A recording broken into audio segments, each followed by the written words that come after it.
To view your payment history on Acorns, follow these simple steps.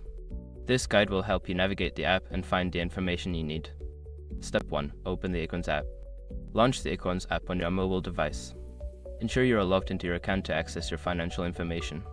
Step 2. Navigate to the Account tab. Once you are in the app, look for the Account tab located at the bottom of the screen. Tap on it to proceed to your account details. Step 3. Access transaction history. In the Accounts section, find and select the option labeled Transaction History or Payment History. This will display a list of all your transactions, including payments and investments. Step 4. Filter your transactions. If available, use the filter options to narrow down your search.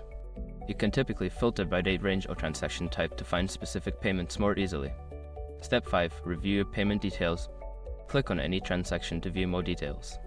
This will show you the amount, date, and any additional information related to that payment. By following these steps, you can easily access and review your payment history on Acorns. If you have any further questions, consider reaching out to Acorns customer support for assistance.